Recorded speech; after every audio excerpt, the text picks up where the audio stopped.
Excellencies, ambassadors and high commissioners present, fellow invited guests, ladies and gentlemen. Well, I thank Your Excellency for the invitation and for the very warm reception and gracious hospitality. I also thank you for according me this rare opportunity to speak at this third edition of the Kaduna Investment Forum and share my experience in investment promotion in the several years that I have served in various capacities in the Tanzanian government. Excellency, congratulations on the excellent arrangements for this meeting and for the extraordinary attendance of prominent men, businessmen and women. There is a saying back home in the Swahili language, nyota njema huonekana asubuhi. Translated literally means a lucky star is seen early in the morning. I'm confident that with this kind of audience, this meeting will be a resounding success. Allow me also to commend Your Excellency on the wise decision to establish the choice of where to go. When they say we go to Kaduna, the first question is they ask, what is there? Why should we go there?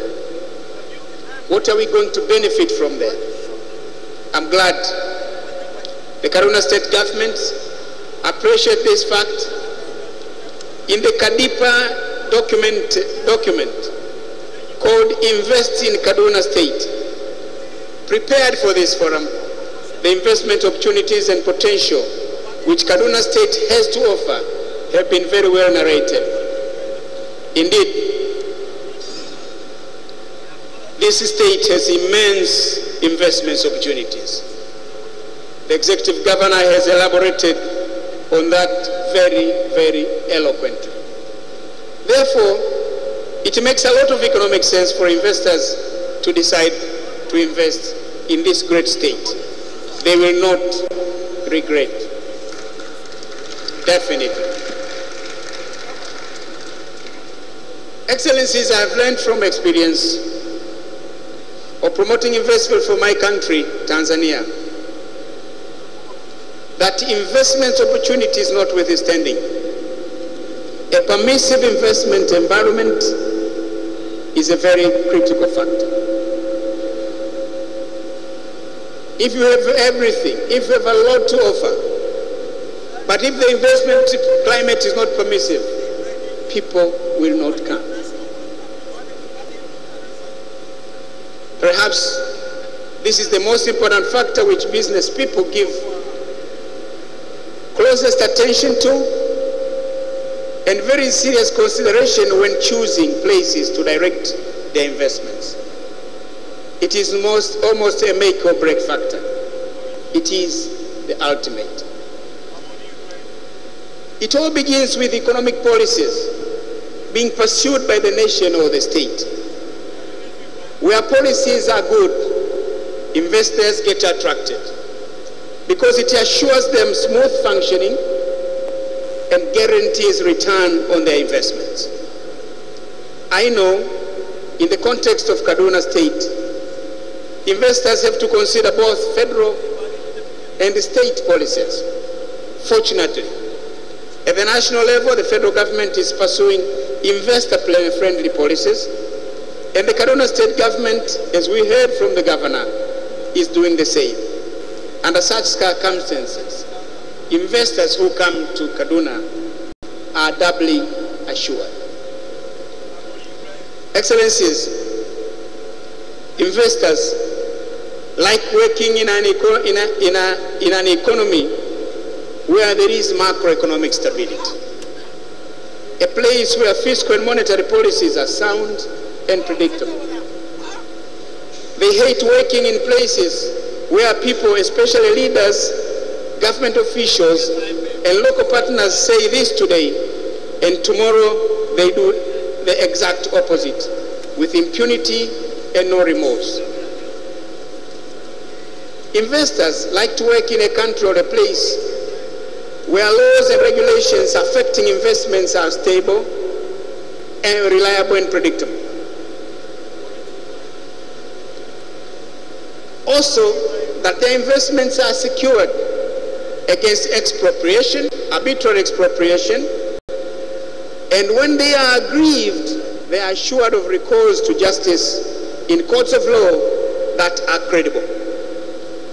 The courts of law where decisions that have been taken are enforced without reservation. That is why for a country to have a special court to arbitrate on investments and trade disputes, as well as being a member of the Multilateral Investment Guarantee Agency of the World Bank and the International Center for Settlement of Investment Disputes, have been very reassuring to investors, and they've been giving them word of assurance. Excellencies, capital is a very shy commodity. It always shies away from places of conflict and instability. Nobody comes to invest at a place where there is violence, where there is instability. Political stability, peace and security, therefore, are among the important factors investors consider when deciding on where to direct their investments. This is especially given high priority when investing in Africa, where unfortunately we have had an unfair share of conflict and stability challenges. For both local and foreign investors, their safety and that of their staff and their families, as well as the safety and security of their investments, have always been issues of serious concern and discussion. To both, stories about threats of any kind scare investors. Therefore, deliberate efforts must be made to allay investors' fears. Demonstrable assurances will be of great assistance in this regard. I'm glad to note that the Kaduna State Government and the Federal Government of Nigeria have been taking visible measures which ensured stability and security in this state. This has been very reassuring to investors, as demonstrated by the local attendance at this forum, but also by the billions of dollars invested so far in the last 3 years, and a lot more lined up to come, as the governor has elaborated very succinctly. I would like to extend hearty compliments to the President of the Federal Republic of Nigeria, His Excellency Muhammadu Buhari, and the Governor of Kaduna State, His Excellency Nasir Ahmed El-Rufai, for the commendable job they've been doing and on the progress made so far on stability, safety, and security. Please keep up the good job, because it certainly will bear the desired dividends. Excellencies, governance is another important factor in attracting and retaining investors. Many countries in Africa are contending with the governance challenge.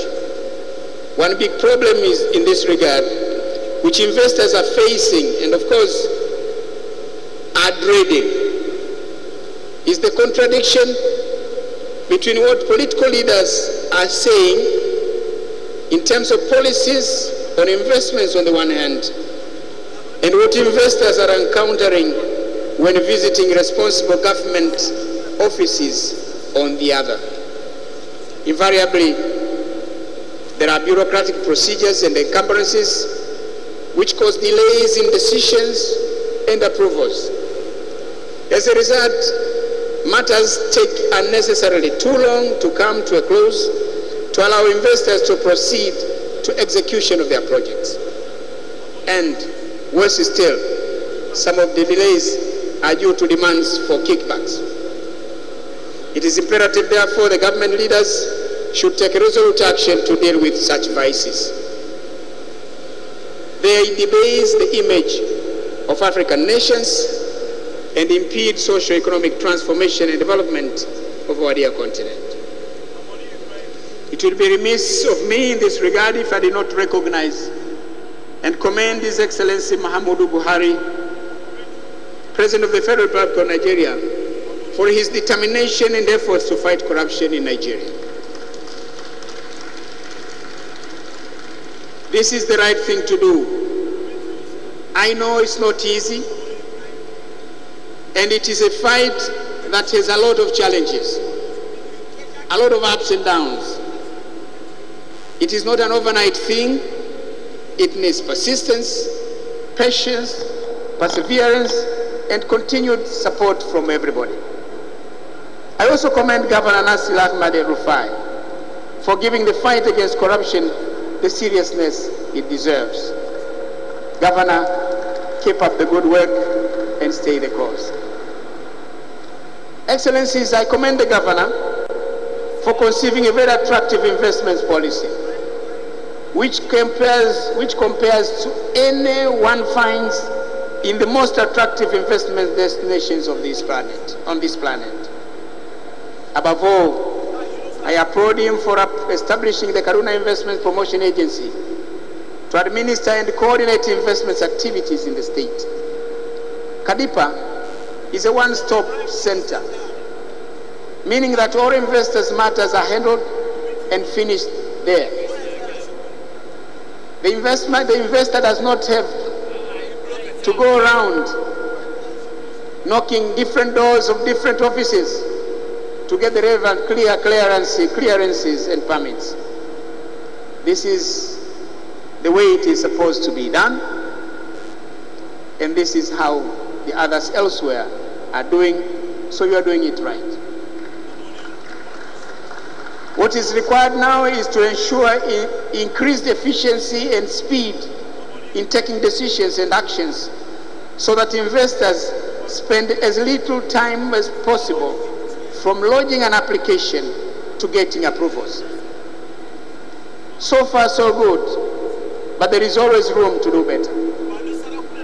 When I became foreign minister of our country in Tanzania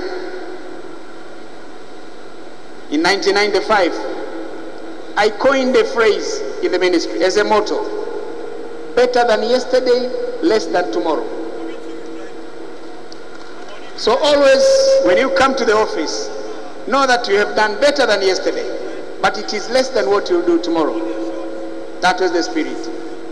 An investment agency success is measured in terms of days and hours an investor spends in getting things done. The shorter, the better.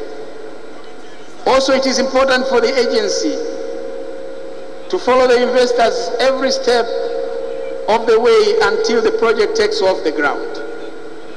It may be useful to do so because experience in other countries, I don't know what the case here, has shown that investors' woes do not end after walking out of the doors of the investment authority.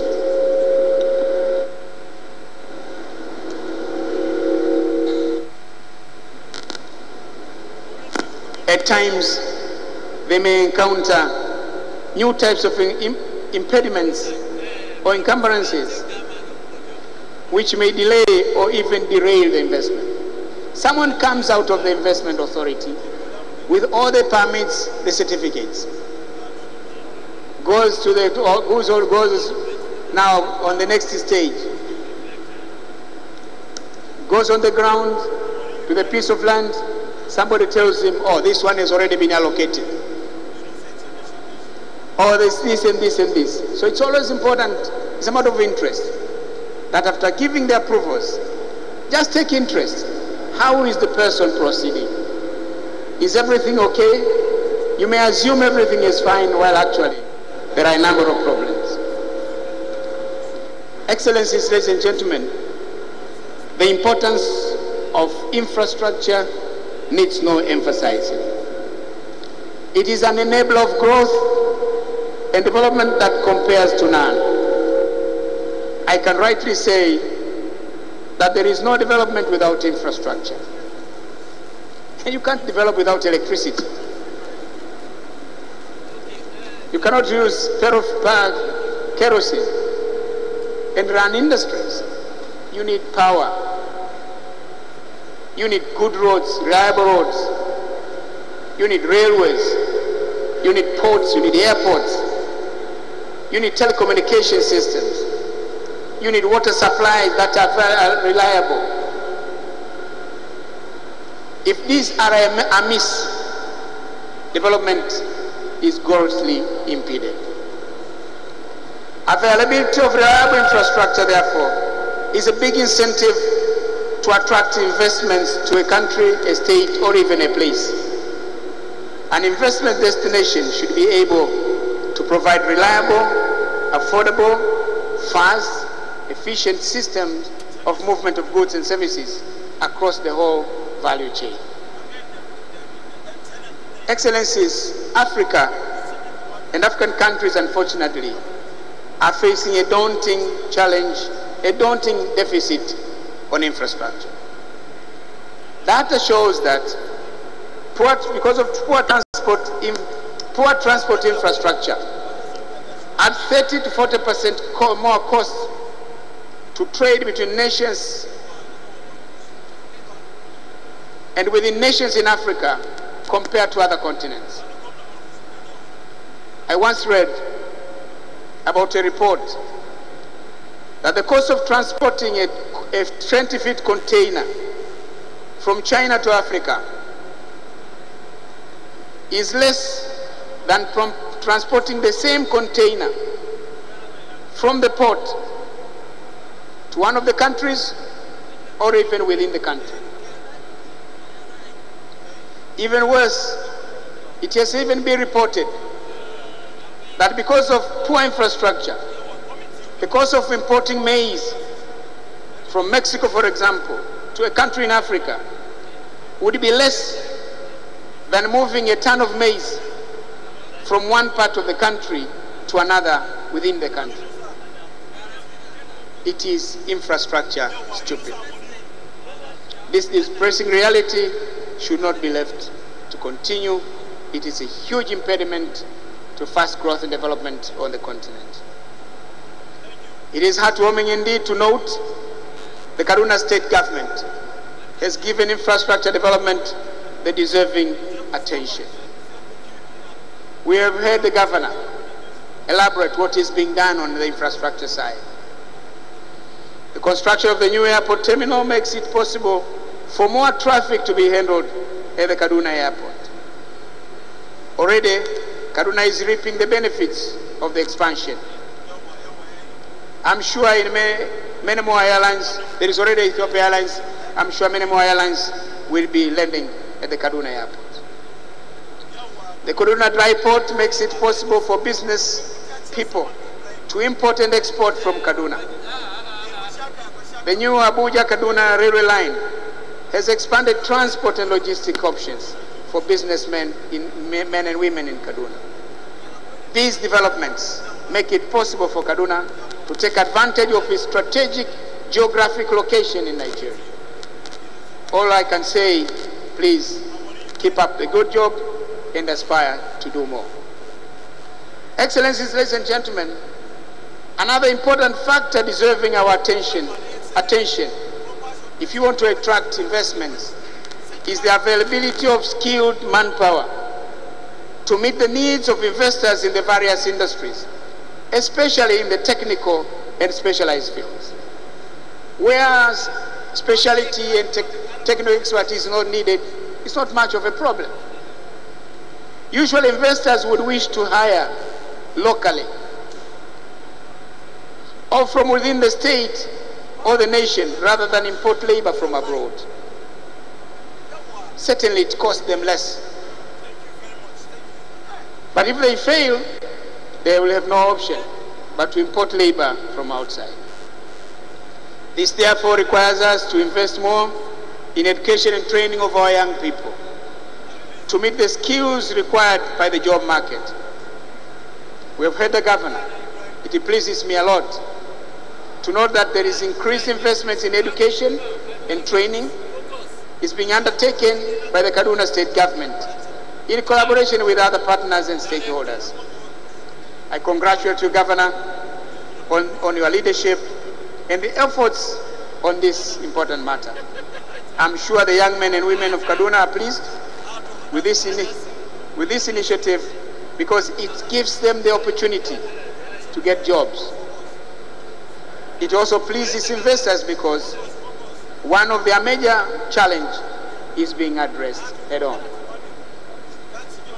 After all said and done, success in attracting and sustaining investments and investor confidence depends on the quality of leadership.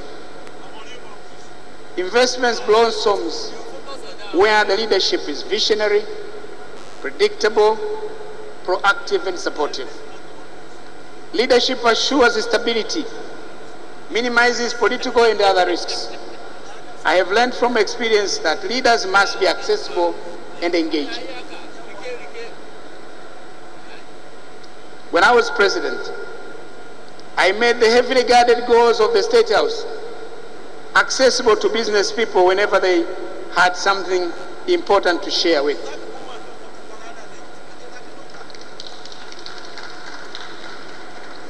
In the Tanzanian system also,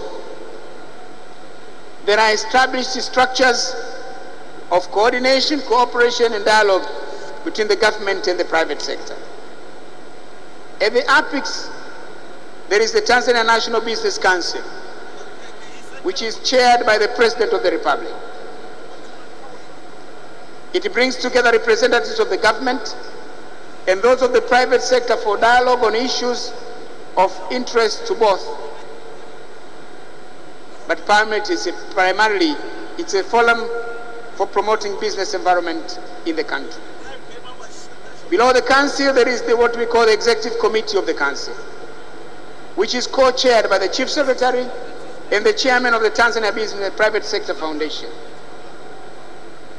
Its primary responsibility is to prepare the agenda for the council, also to address issues of interest as they may arise in between meetings of the council. Because in between meetings of the council, there may be issues. The executive committee meets, discusses those issues, they agree on what needs to be done. Those who are responsible are being directed to take action. The problems have been solved. When the council meets, there is going to be a report on what transpired and what action has been taken. Through open and frank discussions, both in the council and the executive committee, many challenges were being addressed. I would like to assure you that this has been a good and effective bridge linking the government and the private sector. There are also two other advisory structures which operate at the discretion of the President. These are the Local Investors Roundtable and the International Investors Roundtable. They are both dialogue fora for advice and addressing issues affecting these particular groups. We found that local investors have unique problems of their own, and international investors have unique problems of their own. When you bring them together, at times you don't get enough time for them. So we created this forum, a forum for local investors and another for international investors. You sit down with them, you discuss with them, they give advice on how to proceed, and then you should. Excellencies, these dialogue fora and other initiatives taken have helped Tanzania register phenomenal increase in investments, investment flows, both from local and international investors. During my time between 2005 and 2015, 7,159 projects were registered, worth 150 billion US dollars. Out of these, 49% were local investors. 24% were foreign investors. And 27% were joint ventures between local and international investors. So because at times, when you bring in foreign investors, the assumption was, I remember at one point, someone was saying, foreignization of the economy. But you can see, 49%, nearly 50% of the investments are wholly Tanzanian owned. Only 27%, close to 28% are foreign. And 27% are joint ventures. So you have more local content than the foreign content in terms of investment. The UNCTAD report of 2015 noted that Tanzania was the leading investment destination in the East African community, having attracted foreign direct investments worth $2.142 billion, which was equivalent to 31.5% of FDI flows to the East African community region. During the 10 years of my leadership, the Tanzanian economy enjoyed macroeconomic stability because we've been quite keen on ensuring that the macroeconomic indicators are right. Because if you have the macroeconomic indicators are right, that's the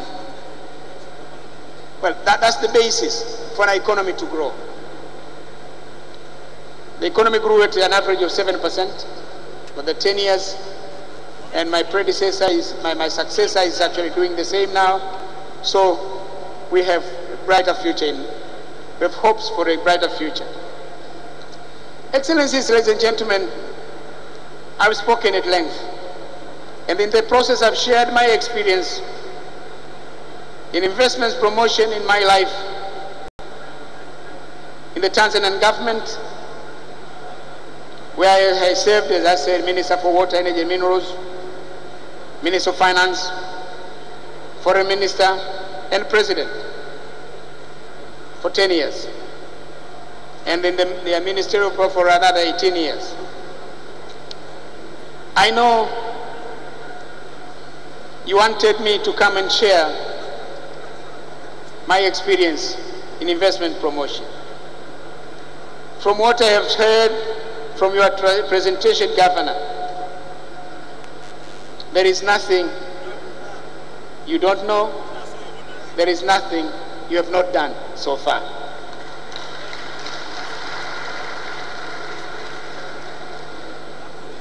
Maybe I'm here to serve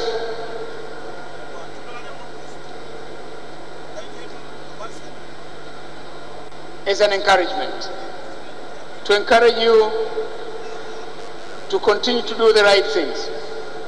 You are on the right track. Please stay the course. The last thing I would like to humbly ask you to do is to take interest in the World Bank's Doing Business Index, its annual reports. It's not a panacea, but it serves as an important guide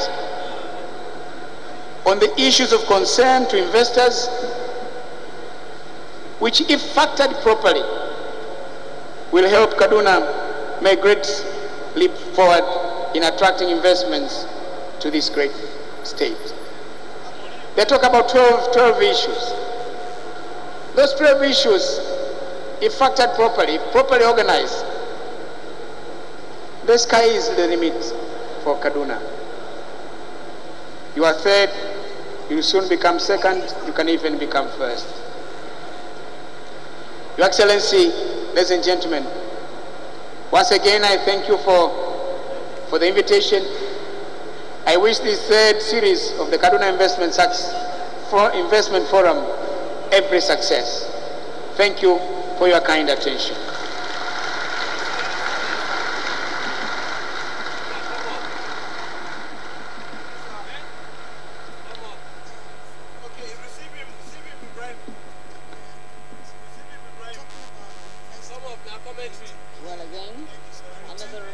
It is also takes investment to create a President living environment for the people. Investment, he says. On behalf of the government and people of Kaduna State and by extension Nigeria, we say Asante Sana, sir. Moving ahead, sir, Your Excellencies, permit me to quickly recognize those that are here and ought to be recognized by all standards. We have the Chief Taxman of Benue, Kaduna, and Niger, Mr. Andrew Ayamba of the Federal Inland Revenue Services here. We also have the First Deputy National President of the Nigerian Association of Chambers of Commerce, Industry, Mines, and Agriculture, Nasima, representing the National President. We also have Dr. Muhibba Faridet Ankaka, OON, the President, Kaduna Chamber of Commerce, Industry, Mines, and Agriculture here. We have the Director General, Chief Executive Officer, Raw Materials Research and Development Council, ably represented here by Mr. S.L. Wa, Deputy Director, Policy Analysis and Development Division, PAD here. We also have the DG, National Information Technology Development Agency, Alhaji Isa Ali Fantami, ably represented here by Dr. Amina Sambo Magaji. We have Honorable Mustafa Baba Sherehu, Honorable Minister of State, Power, Works, and Housing here with us. We all welcome you, sirs. May I, at this point in time, quickly now ask that we take some goodwill messages from our eminent personalities that are here. And we are starting right off by calling our royal father who traveled across the Niger to be here with us, a friend, personal friend of the governor, a friend of Kaduna, the Oni of Ife, Kabiesi, Oni Adeyeye, Eniton Ogunsi, Ojaja, the second for his goodwill message. Kabiesi, sir.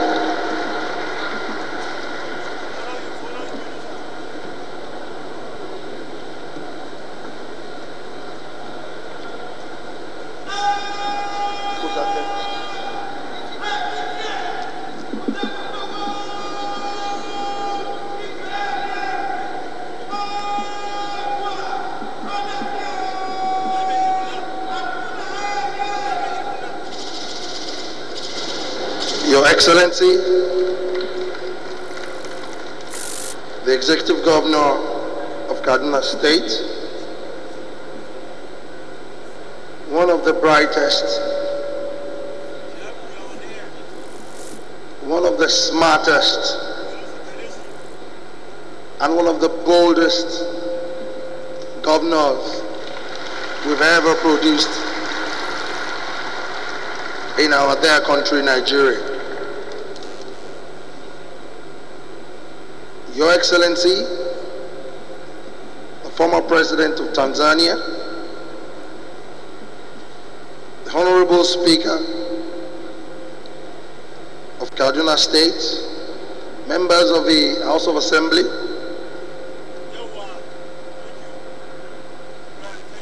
the number one mother of the state, the First Lady of Kaduna State, Your Excellency, I greet you too. Distinguished ladies and gentlemen, good morning to you all.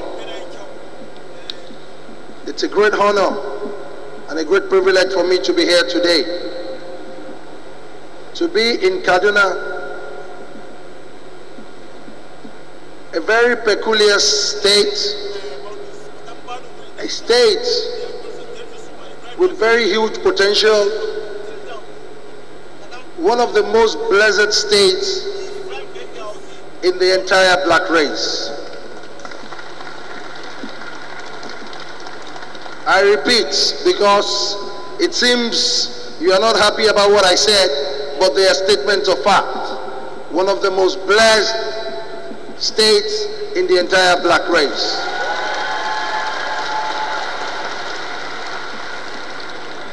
And I have my facts for saying that.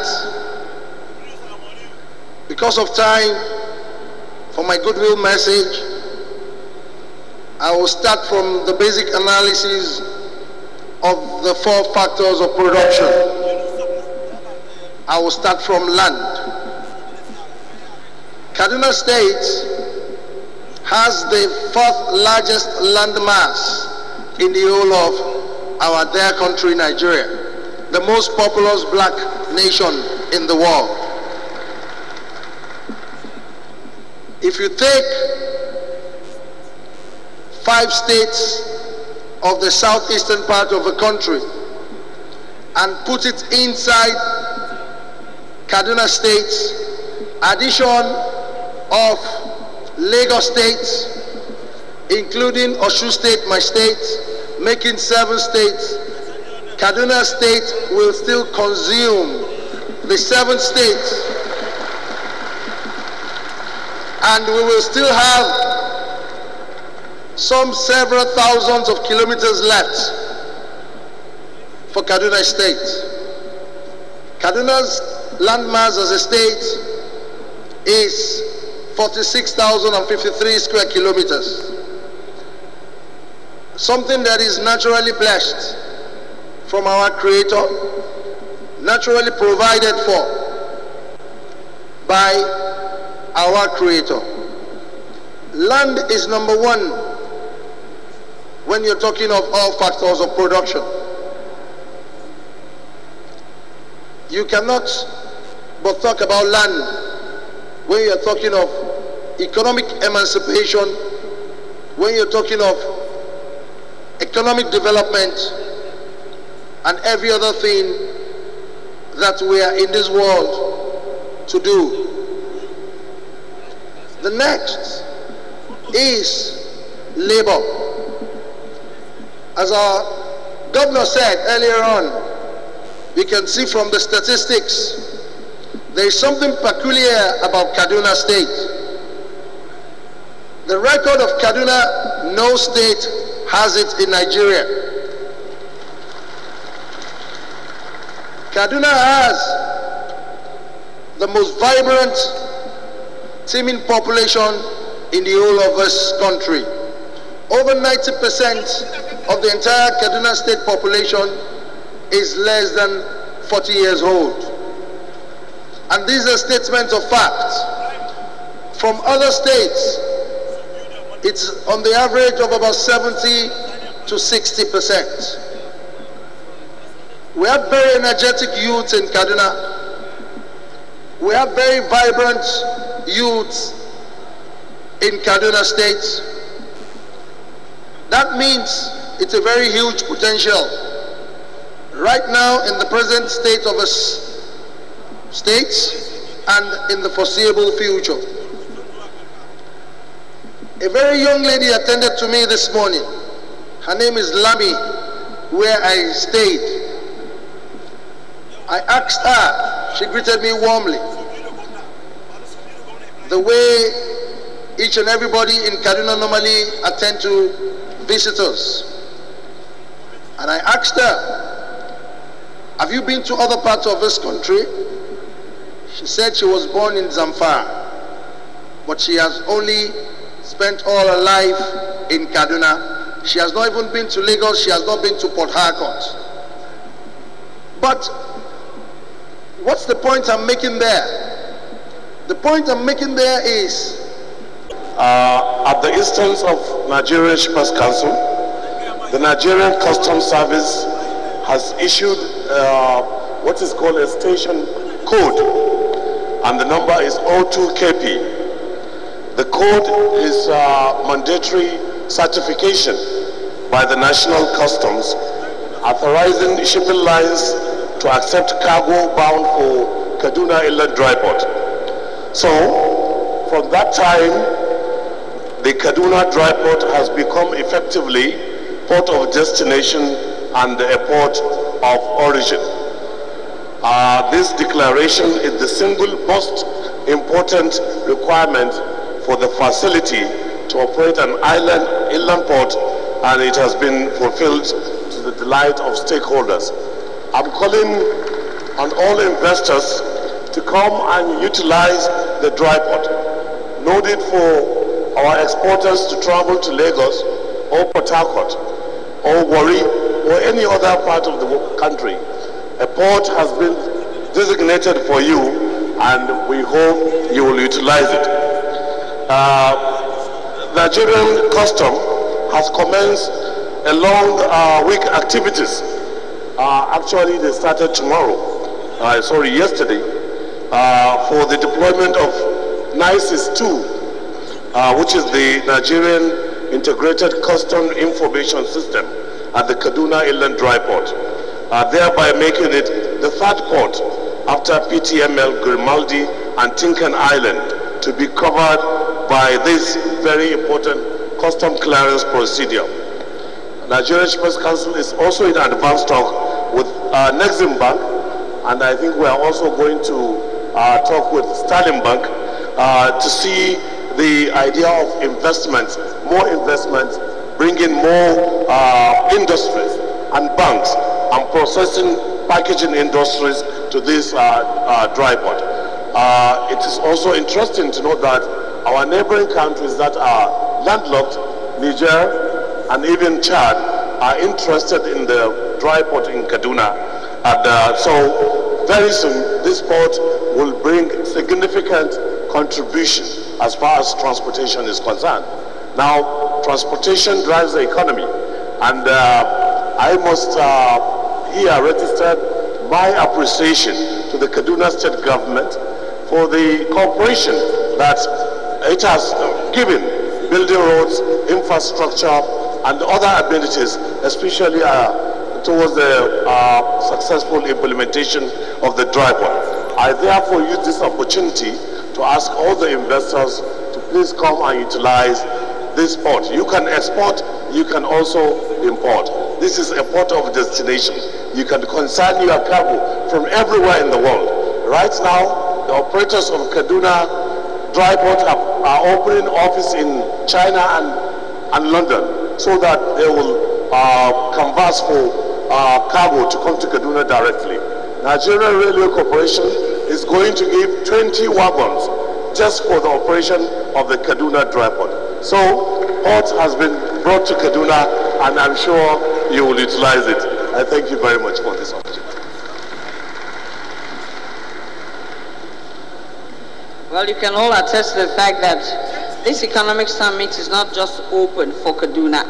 It is a platform that by extension any investor can come into Nigeria through any sector, for business in any sector. Thank you very much, the Executive Secretary, Nigerian Shippers Council, for those information that you provided. May I at this point in time invite the Senior Special Assistant to our President, President Muhammad Buhari, President and Commander of the Nigerian Armed Forces, GCFR, Ms. Jumoke Uduole, his Senior Special Assistant on Industry, Trade and Investment, for her 2 minutes. Ma. Good morning, Your Excellency. It's afternoon now. Your Excellency, the Executive Governor of Kaduna State, Your Excellency, the former President of Tanzania, the Oni of Ife, the Minister of State for Power. Let me just rest on the very well adumbrated protocols. I'd like to touch very briefly on the theme, which talks about partnership for development. Kaduna State has been a leading partner with the federal government in the area of ease of doing business. And when I see a session on competitiveness, on economic development, we can't but dwell on what makes an economy competitive. Watching Kaduna State, you see an airport, dry port, cornered the railways, access through roads, everything that it takes to make a regional hub. One of the former speakers, the MD of Sterling Bank, stole my thunder when he was talking about His Excellency's team. Because apart from being a young team, it's one thing to have a young team, but it's one thing to have a team that is cohesive, that works together, that laughs a lot. Your Excellency, you recall that you hosted the Enabling Business Environment Secretariat on a 2-day visit. And although you were away, His Excellency, the Deputy Governor, received us. The team from beginning to end, I had to commend them and to tell my team that see how they work, seamlessly together. See how they laugh, see how they talk. And that can only come from leadership. When you're being asked to come to work on a public holiday and you come with a smile, I like the workaholic spirit because I have it as well. His Excellency the Vice President sends his very warm regards. You're no stranger to the fact that he chairs the PEBEC and has been very engaged in the work going on at the subnational level, particularly with Kaduna State.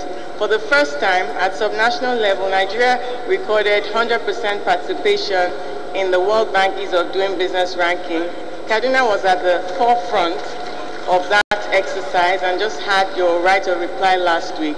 Without saying too much, because I'm speaking at another session, I'd like to thank you for gathering stakeholders together, because we at PEBEC believe it's only collaboration that can make economic development faster and further. So thank you very much for this opportunity. Good afternoon.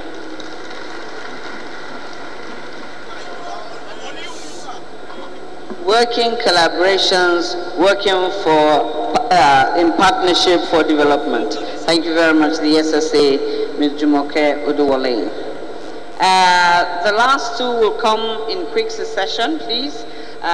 We have Mr. Dipo Faulkner, the GM West Africa, IBM, and Mariama Dabo of the United Nations Population Fund, please. Okay? Well, we're starting with Dipo Faulkner. Thank you.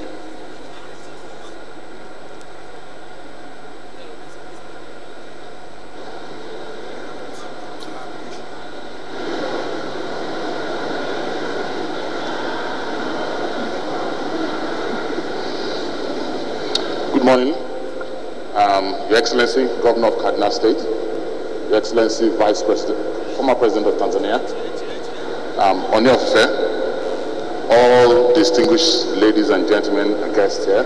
Good morning, or good afternoon to you all. It's a pleasure to be here, and I'd like to thank the Governor, as well as the people of Kaduna State for inviting IBM to this investment summit. Clearly, from all that we've heard this day, it shows that the achievements of the first three editions are clear for all to see, and Kaduna State is becoming the eye as well as the beauty for investments for Nigeria. Even as we focus on all these achievements, it's also clear that the state is focused on youth development, and that's one area I'd like to spend some time on. To achieve the plans for 2050, we need to get the youth prepared with the right skills, the right enablement to be able to follow through what the plans are. Now, they can't do this just by what they've learned, what they continue to learn today. They need technology. You realize that the world is becoming a global village where technology is becoming very critical to what we do. We need to prepare the youths with the right skills to be able to compete for the investments that are going to be available, some of which we hope will come to Kaduna State. As a company, that's where we come in as IBM. We are one of the leading technology companies in the world. We work with governments to address some of the social economic development issues. And we're very keen to learn more about challenges of Kaduna State and see how we can partner with Kaduna State on this youth development programs of yours. So in summary, my expectation over the next 2 days is that I hope that this summit will address three key imperatives. One is the technology plan that will enable development of Kaduna State as a whole. The second is increase public sector investment in education and technology. And then the last is increase public and private sector participation in enabling our youths for tomorrow. Thank you very much once again.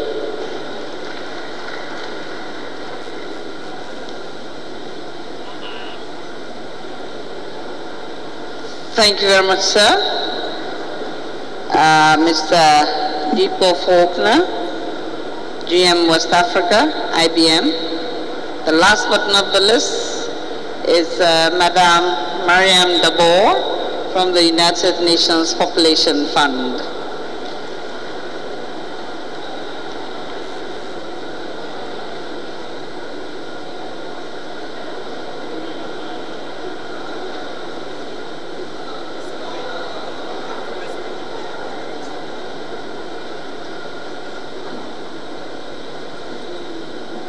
Thank you.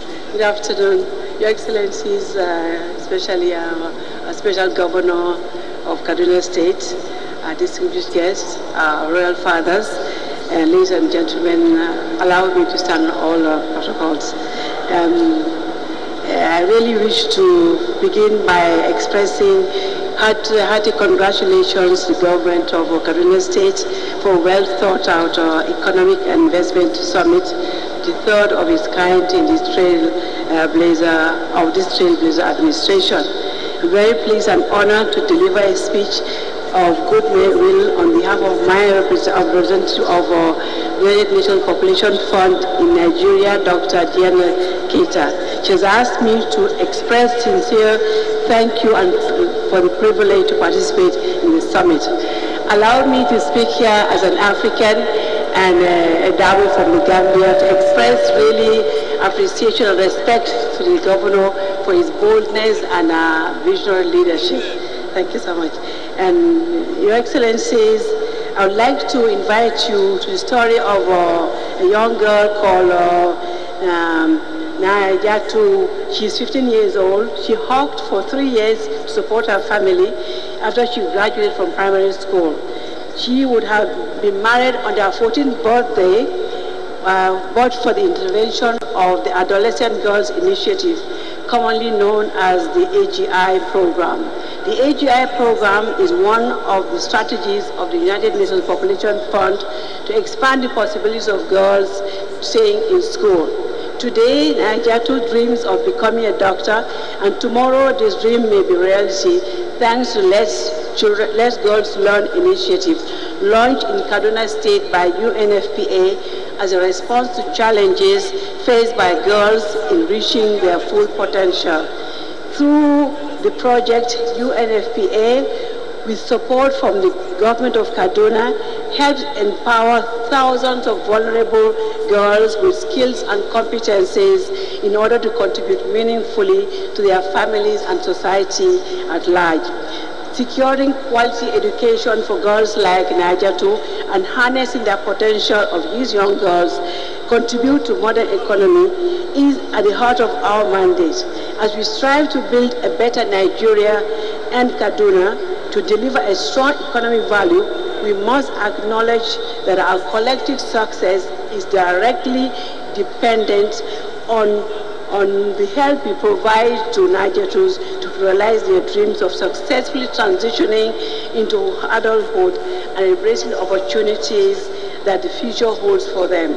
We believe that when every young person is enabled to reach their full potential, this will truly make strides towards sustainable development. At the end of the MDG era, the United Nations adopted the 2030 Agenda for Sustainable Development, which requires us to balance the needs of present and future generations and create economic growth without destroying natural resources and reduce consumption while enforcing well-being and dignity of all people.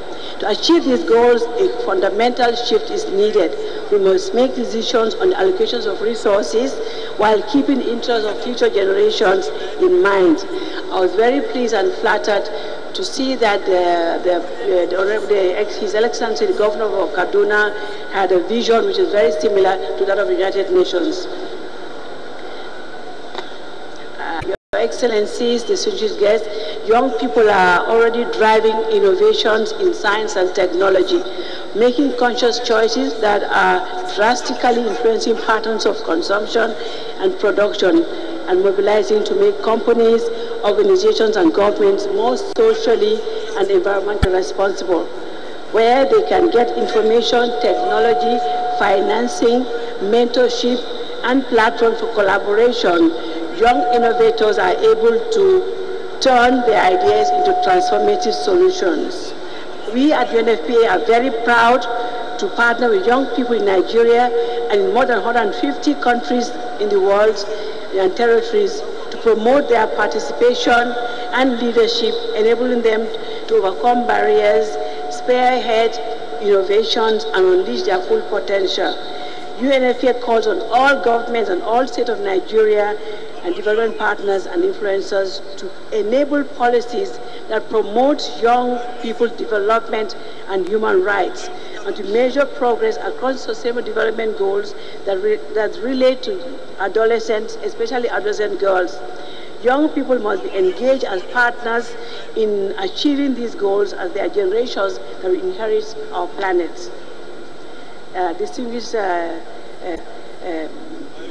Excellencies, an adolescent girl who is 10 years old today would be an adult it would be 222 years old in 2030 so the year for the achievement of the Sustainable Development Goals, the target for the achievement of Sustainable Development Goals. We must ensure that the path of our young girls through adolescence and youth leads to a brighter future for ourselves, for our community and the world, that is paved with rights upheld, opportunities realized, and promises fulfilled.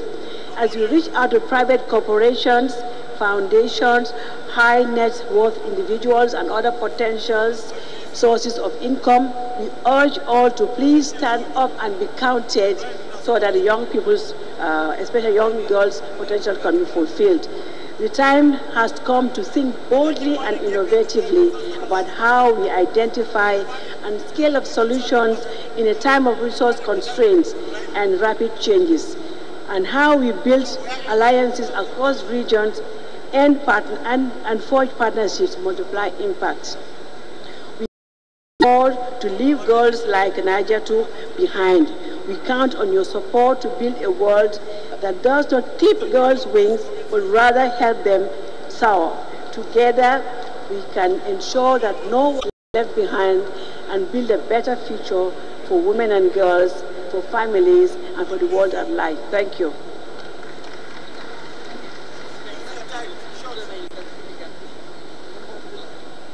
Well, thank you very much, Madam Mariama Dabor from the United Nations Population Fund. I must apologize that I grossly omitted another goodwill message of 2 minutes from Mr. Jitendra Kumar Shindeva, the President Skipper Company. Please, can we have him give his 2 minutes now? Goodwill message. Thank you very much, and I apologize for that oversight, sir.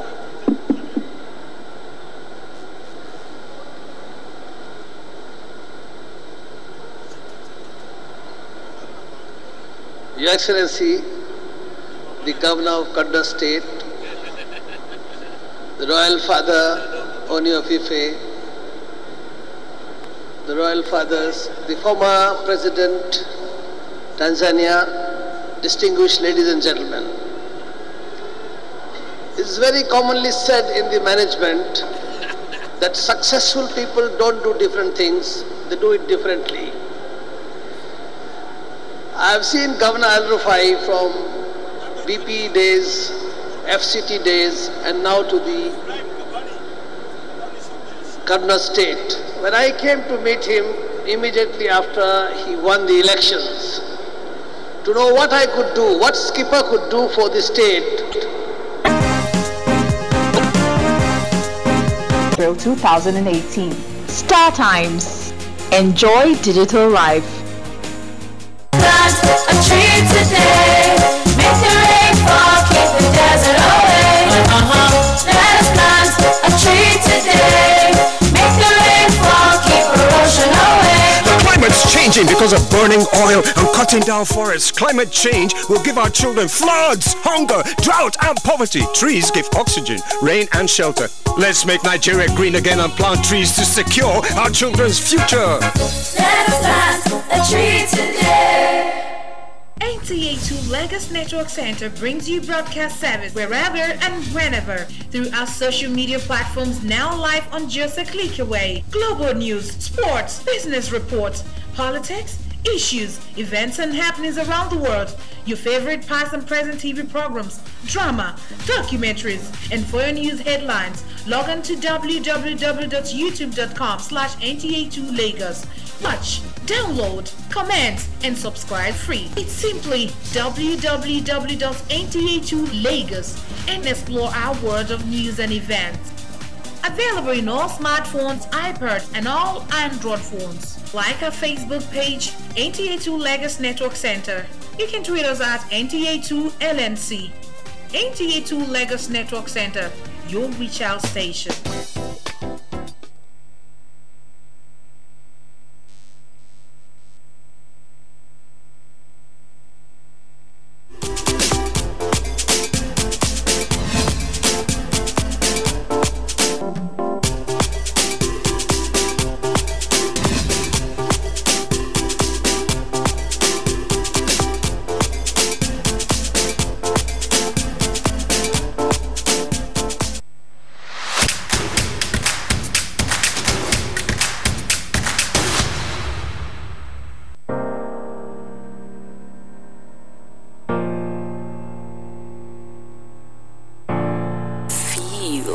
Mr. Producer.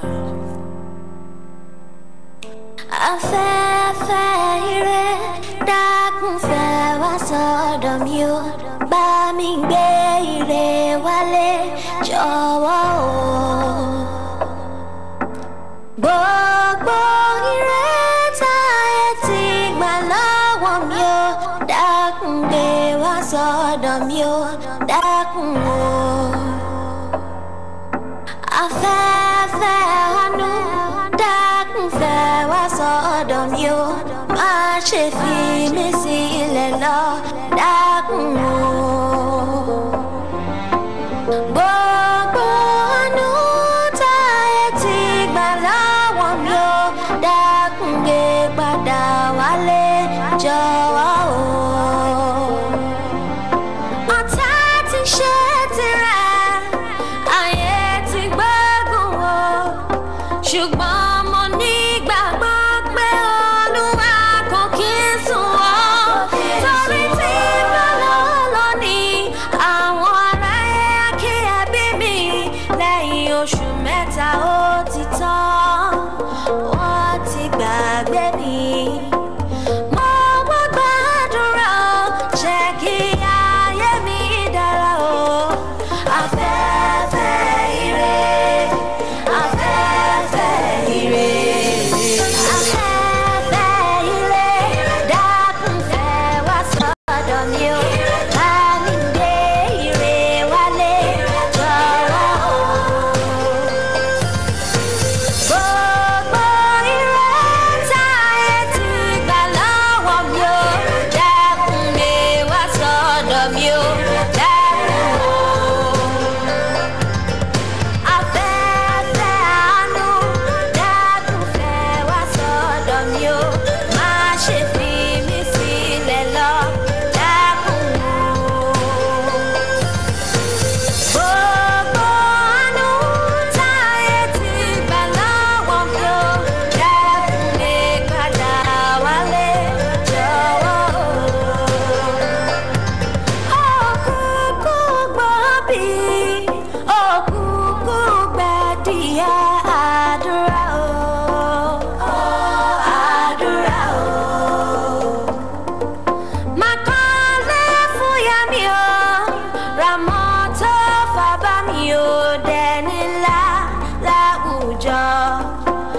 Àdúrà mo gbà o, orí mi tètè là, orí ọlọ́lọ́mọ pé ọ̀rọ̀ níṣẹ́ ẹ̀dá mi tètè là, kẹgbẹ́ ọlọ́lọ́mọ pé ọ̀rọ̀ níṣẹ́.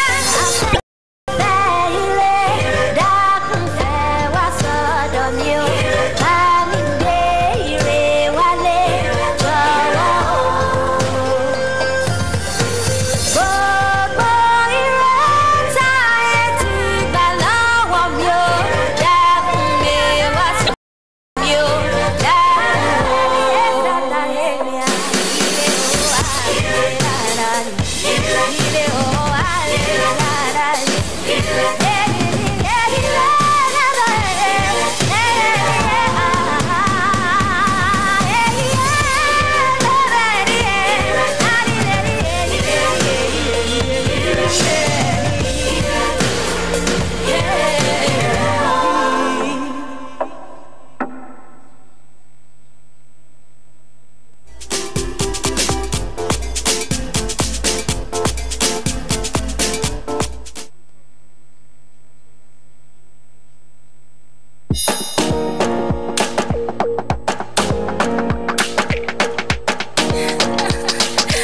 It's Chris with the drum guy.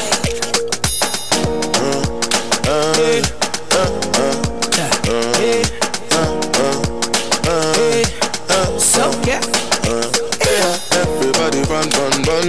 Yeah, everybody scatter, scatter. Yeah, can't sit down, catch it fire. Yeah, boys sit down, start to maya.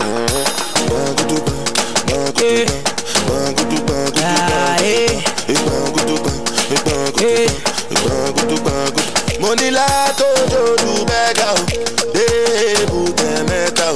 Àwọn tèmi kulu tempa, kulu tempa. Money la tojo du bega o, debu temeta o. As you enter road remember, kulu tempa. Banguduba, banguduba, banguduba, banguduba, banguduba. I get the people for shita. I get the fine senorita. Okay. They call me Young Dangote. Na na na. Hello hater, nice to meet ya. We know they wear the same nika. We know they run the same agenda. For all the people who been downgrade. Na na na. I became that nigga. Banguduba, banguduba, banguduba, banguduba, banguduba, banguduba, banguduba, banguduba, banguduba. Money la tojo du bega o, debu temeta o. Àwọn tèmi kulu tempa, kulu tempa o. Money la tojo du bega o, debu temeta o. As you enter road remember, kulu tempa o. Banguduba, banguduba, banguduba, banguduba, banguduba, banguduba, banguduba, banguduba, banguduba. Everybody run, run, run. Everybody scatter, scatter. Skills are Mr. Dong, dong, dong. The girls, them know they maya, maya. Them they call me Obio, like my name na Davido. Cause they see me for TV and I they for radio. I don't pay my dues, yo. You can keep the change, yo. Let the people where they owe me, make them pay my money, yo. Banguduba, banguduba, banguduba, banguduba, banguduba, banguduba, banguduba, banguduba, banguduba.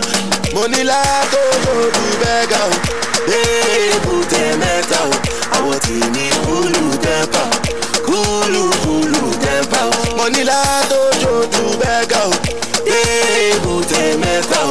As you enter road remember, kulu tempa o. Banguduba, banguduba, banguduba, banguduba, banguduba, banguduba, banguduba, banguduba. Everybody run, run, run. Everybody scatter, scatter. Boys sit down, start to maya. Skills are Mr. Dong, dong, dong.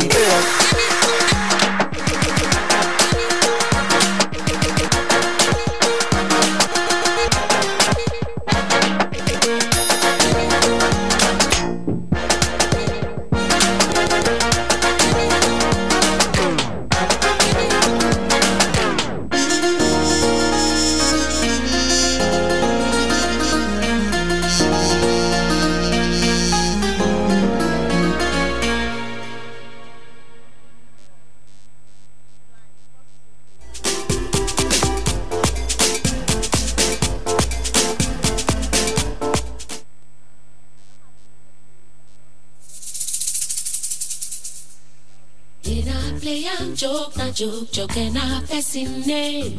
Then all they use it, crocodile, they take they do play mates. You supposed to know yourself when you see person when no straight. You have to read the signs before it is too late. Cause the many things you see so should make your eyes to clear. The many things you see so should tell you things you need to hear. The many things you see so should make your eyes to clear. The many things you see so should tell you things you need to hear. It is better to look before you leave. If you body hear me, then no go die for horror film. You go see road where light no day, you go won't follow. Or you go lie to two past waiting, you feet swallow. Don't get me wrong, I know the will of God is supreme. But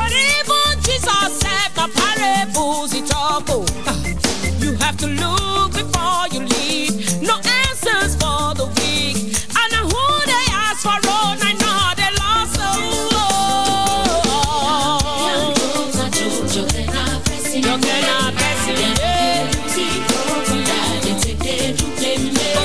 You're supposed to know. When you see dressing, when no stress, you have to reconcile before it is to their cause. The many things you can see, so should make your eyes to bed, yeah.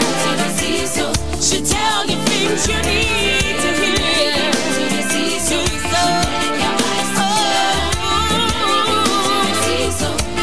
my guest is a legal practitioner and human rights activist with over 36 years cognate law practice experience. She holds a master's degree in law and was called to the bar in 1981. She has had working experience with civil society organizations and has consulted for UNICEF, the World Bank, and the British Department for International Development. She holds the national honor of Member of the Order of the Federal Republic, MFR. Let's welcome Mrs. Mariam Uwais, Special Advisor to the President on Social Interventions, Office of the Vice President. Thanks for being with us on One-on-One. Thank you for having me. Today we'll be talking about the various social intervention programs which the federal government has for the citizens. But let's start off from the premise of knowing what these intervention programs are. Easily people will just refer to the cash transfer, the NPower program, particularly the school feeding program, and so many others. But a lot of people still don't understand when you say social intervention programs. What are these programs and who are they targeted at? Well, it's for the first time this administration has put money aside to invest in our human capital. So generally these 4 programs aim at stimulating productivity, especially in our rural areas, and addressing the challenges that many of our poor and vulnerable face, reducing unemployment, getting people to take ownership of their lives. So many people just need a little opportunity to enable them grow, and this is essentially what our programs are designed to do, to try and invest in them so that they're able to produce and grow. Well, you say you target the poor and the vulnerable and the vulnerable. Yes. But then over time, various governments of Nigeria had tried to address this issue of poverty among the citizens. And easily some people would say, do you reduce poverty or do you eradicate poverty? Which is best? If you were to give someone a choice, would they like to reduce their poverty or would they like poverty to be totally eradicated? No, realities are the challenges are so prevalent and so deep that we can attempt to eradicate, but what we're trying to do is to reduce, because poverty is a relative thing. And what we have is we've had good programs in the past, but the challenge we had when we came in, we did some research on what has happened in the past, is that the target audience itself was not the poorest and the most vulnerable. So we designed a methodology that will enable us get to the bottom, the poorest, the most vulnerable. And this is why we came up with 3 different targeting programs to try and see how we can get to those numbers. In the past, targeting was people would give lists of people who they felt were poor.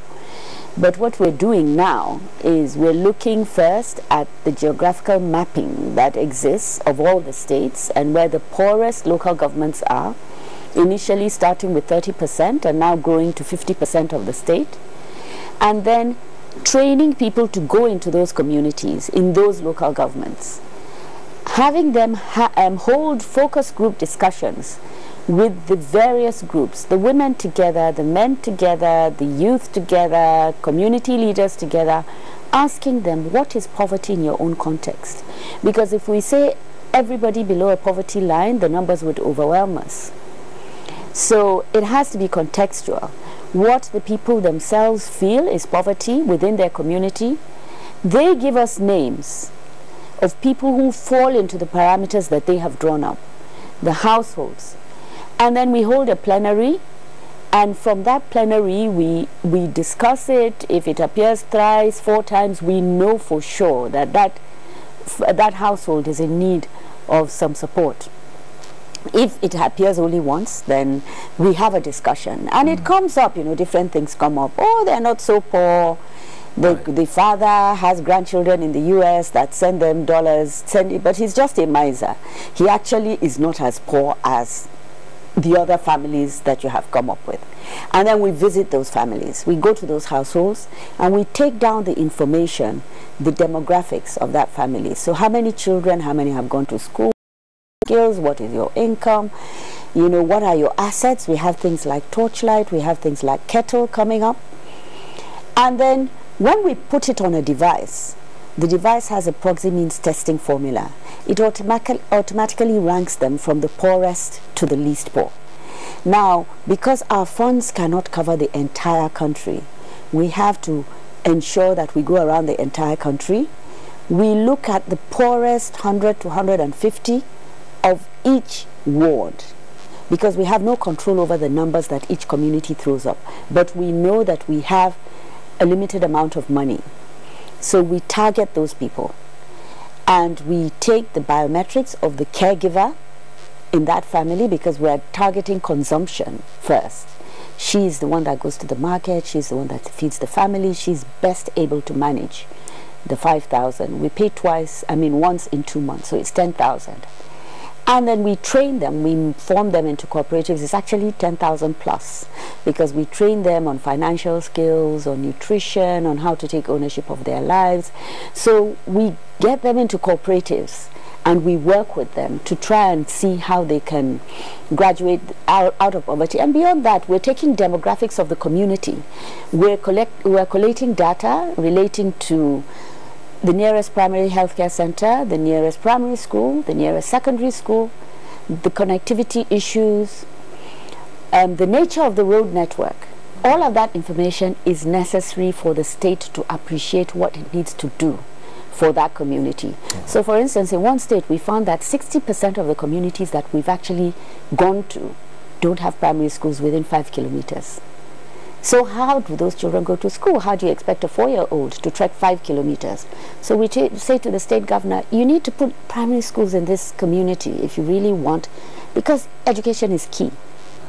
Yeah, so that's the kind of thing. You did say that poverty is relative, but is access to social amenities also a factor here when you're determining which communities? Because I'm thinking easily you could find different communities in various parts of the country. Yes. And their access to social amenities may also differ. Even among those you have identified as vulnerable groups, you have a specific number you have to cover. What if they throw up 2 times, 3 times, or even 4 times that number? Who gets left out? That's why we have a PMT formula. So we take the ones that are ranked the poorest and the most vulnerable, because we really need to draw the line at some point. Everybody below the $1 a day is being targeted, and we're hoping to pay them and to work with them. And beyond that, the World Bank has given us IDA credit, so we're going to work on livelihoods. We're going to try and support the youth on that register, because this is a register that we're drawing up to handhold them through a period of 18 months of training and coaching on whatever is contextual in that state, so in that community. If it's boreholes they need, if there's culverts, if it's farming, whatever it is, and we'll give them an amount of 80,000 at the end of 18 months, so that we can support them out of poverty. And the states too are telling us, we want you to help us with our environmental issues. We want you to help us with enrollment, for instance. So they need to provide the supply side. If you say planting of trees, then yes, you need to tell us where you will give us the information where the young people will go, which will now entitle them to an additional that household or the young person to additional 5,000. Some are saying girl child education. So different things are coming up. It's malnutrition for others. So we're working with the state, but the state has to give us the supply side, because it's an intervention from the federal government, because there's so many challenges. But ordinarily, constitutionally, issues of education, health, agriculture, they're all mandates within the state. But because the federal government is concerned about the huge numbers, is asking us to focus and to get the states to wake up to those issues and to come, to bring to their attention what the issues are in that community. All right. Yeah. Even for those you intervene in providing them these services and facilities, do you have some kind of gender sensitivity to it all? Because I'm seeing that certain communities, the level of the poor and vulnerable would sometimes be tilted more to the gender than. Well, we're targeting the caregivers in the family. Those are the people we're paying, right? But we are coming up with the demographics, desegregated data that shows the households that are headed by females, households that are run by children. Right. All of those issues are being thrown up, and we're putting every state has its own social register in the Ministry of Planning of that state, but together we have a national social register. How do you address those households, for instance, that are run by children? Because we do have households like that. Yes, so we're targeting the oldest child, and we're helping that child to understand or appreciate what it takes to look after and grow. And people say 5,000 is trivial. I went into a community somewhere, and the women were being paid 3,500. I was amazed at what they were able to do. 3,500. It was targeted at malnutrition. It was actually a program run by DFID through Save the Children and Action Against Hunger. A woman goes round the corner, there's a little toilet at the back, and she confirms that she's pregnant. She's put on this program for a period of 2 years. So she has the baby, and until the baby is 2 years, right? On payday, there are demonstration lessons for food, how to preserve the nutrients, whatever is accessible in that state, and a lot of discussions go on. The women, I asked first the grievance officer that was there, don't the husbands, for instance, take the money away?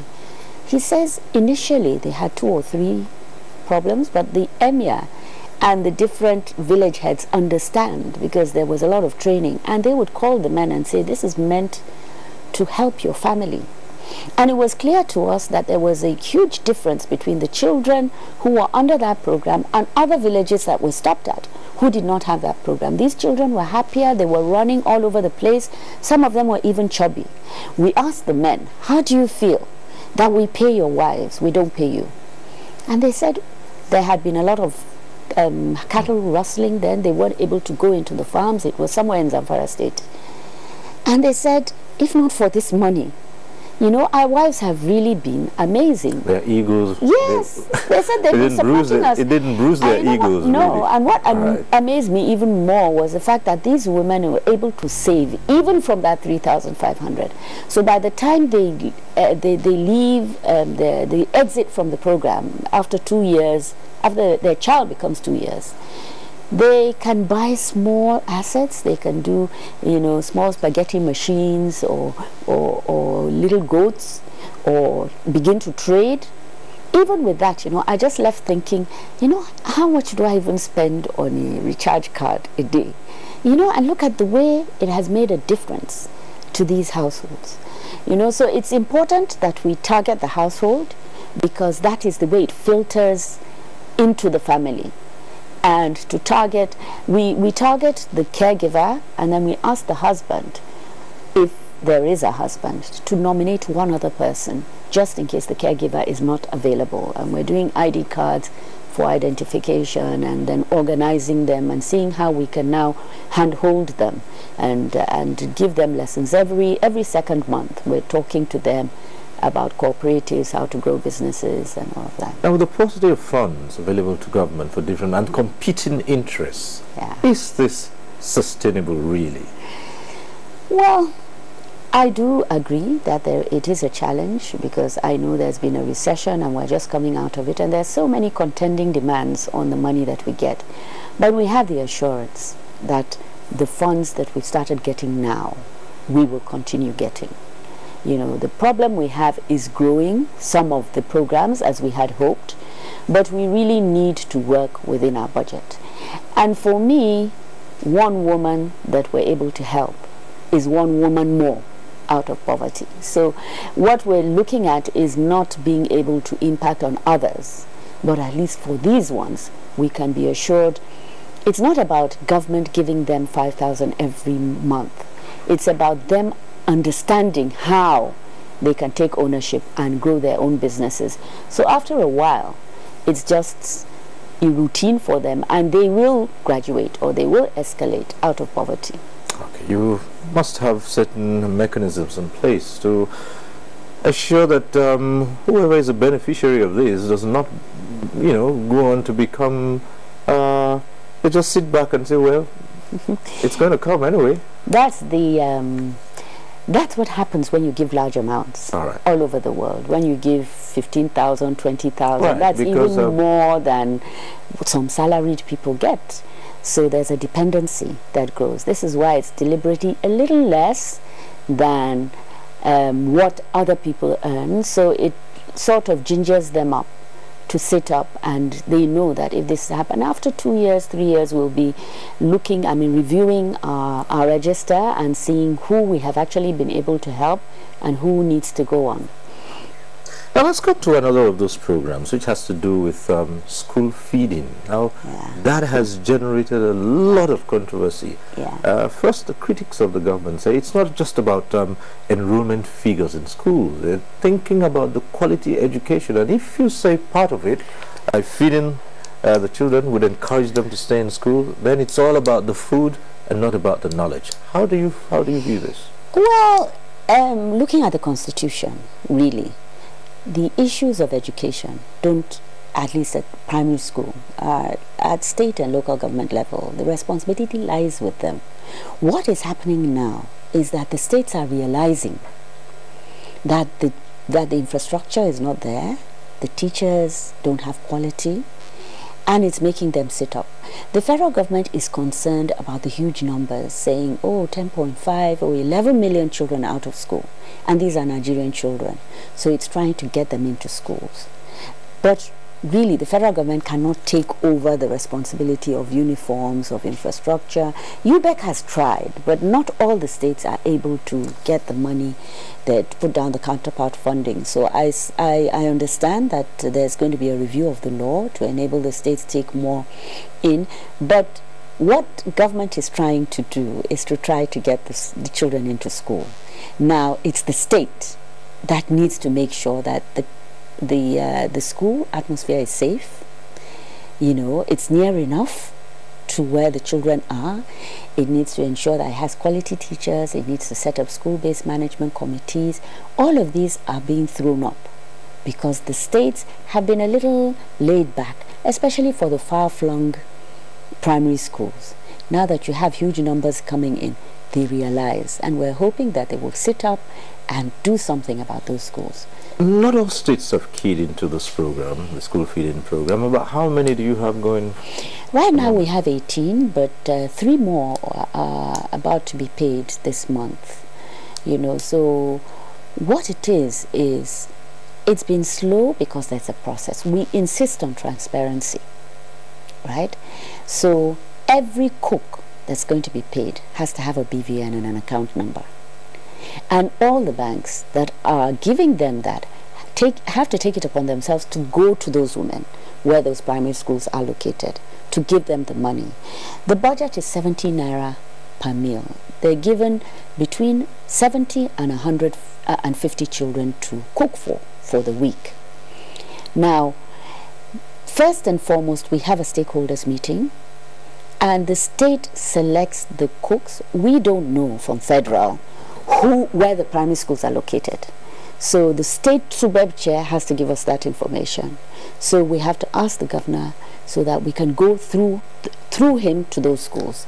Then when the cooks are selected, we train them on hygiene, on financial skills, on allergies, on so many issues that would, you know, ensure that they do it right.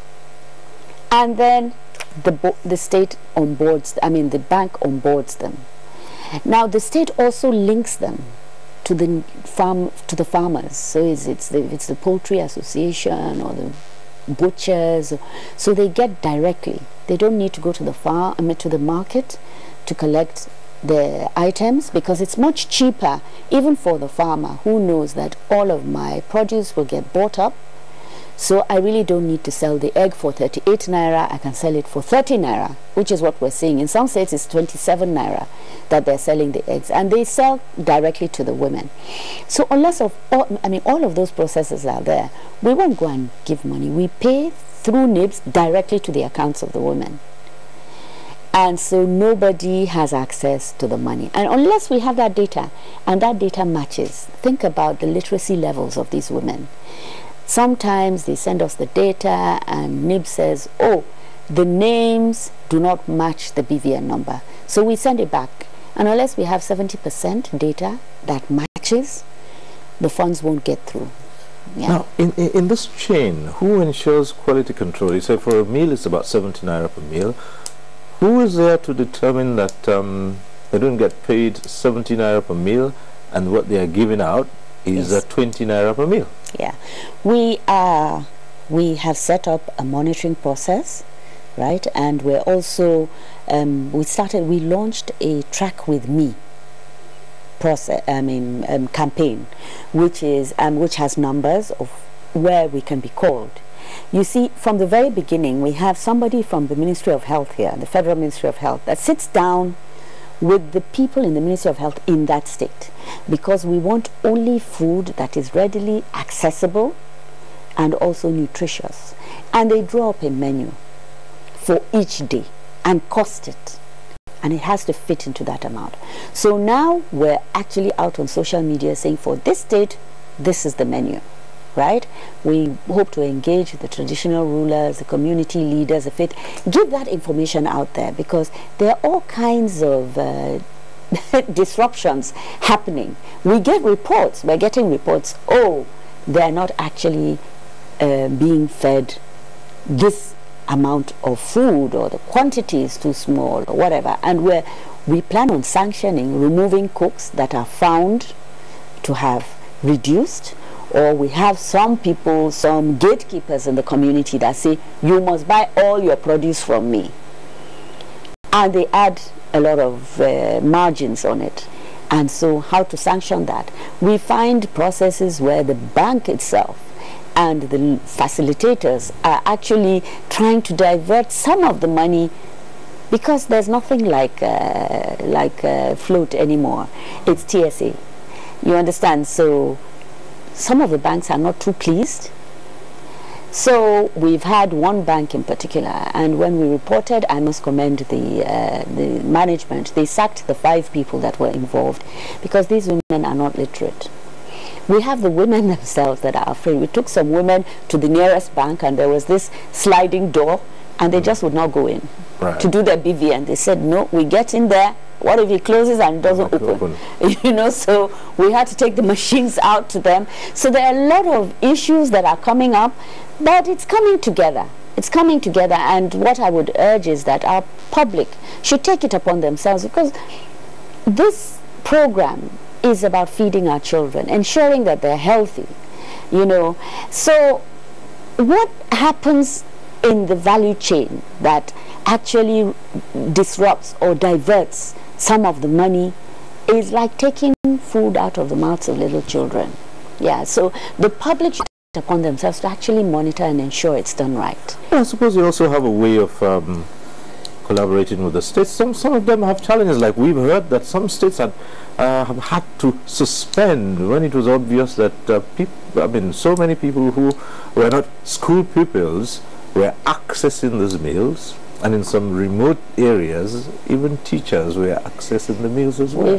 We've heard that some of the teachers actually take all the meat and were taking action.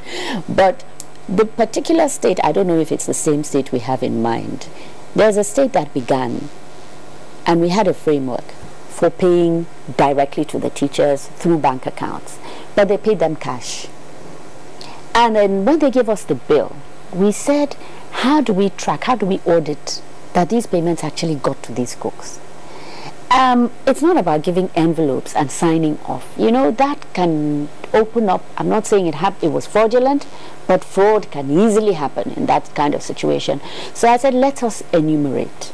Let us know how many pupils have been fed by the schools. Let's count them. And then know how many cooks were paid, and then we can pay you back. So we came to a midterm like we measure. We agreed to pay them half of their bill because we knew the numbers far outweighed the half, and then now we're in the process of counting the pupils to ensure that those pupils were actually paid before we pay them the balance. I mean, we're actually fed before we pay them the balance. Interview somebody making a comment that maybe because they are new, that maybe the decision will be to hold. It has nothing to do with the fact that they are new.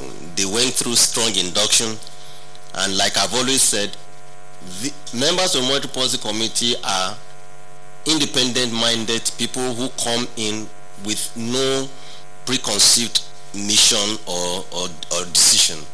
They come in, data is presented by the Monetary Policy Committee, Monetary Policy Department, and based on that, they make up their mind as to the choice of options that they're going to go for. So today we've decided, based on data available, not because they are new, but because we have a strong set of people who understand their responsibility. You know, stringent conditions to give to those they are giving, banks are giving monies to for collaterals. So how can we have effective credit delivery system moving forward since all rates are being held, status quo still maintained? Thank you. Thank you. So that's the end of the questions. Mr. Governor. Allow more questions now. Sir, but they are not ready. It's so clear. The communique is so clear. Okay.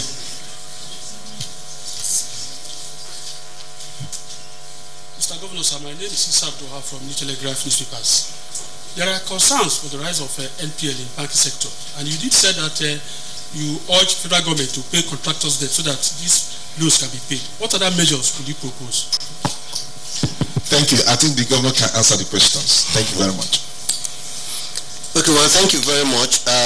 And I'm happy that the communique explains the circumstances that we find ourselves now, therefore making it so clear.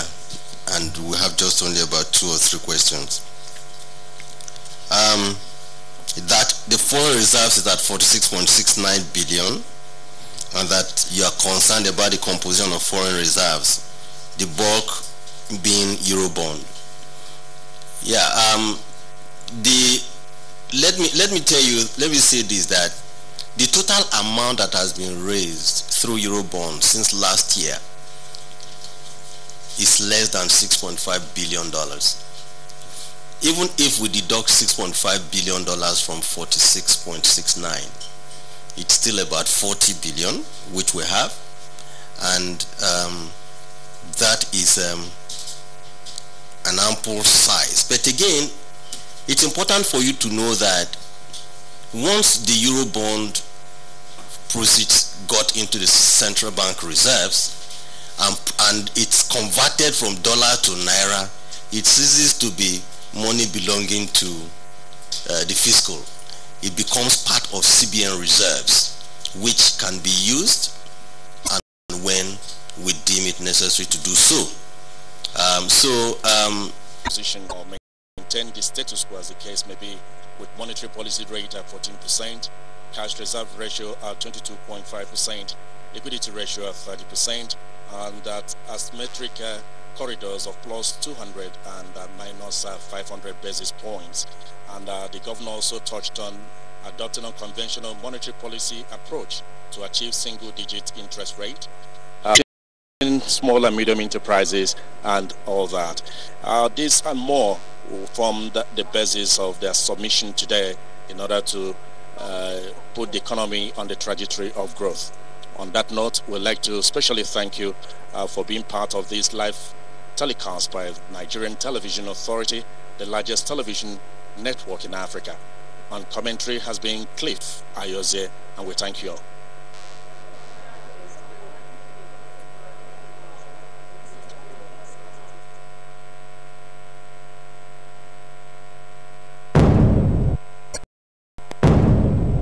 Information is power. Everyone wants power. Feel powerful with the NTA News mobile app, the one-stop information center. Real news at your fingertip. Be the first to report by uploading first-hand information on the YouReport link, and be the first to know by simply clicking on any of the links on the sidebar for headlines, domestic and foreign news, economy, security, politics, sports, and more. Stream live on your smartphone, tablets, and stay connected. It's pretty easy. Simply download NTA News app from your Google Play Store and you're good to go. NTA News mobile app, your access to real-time information. You're welcome to Corruption, the musical.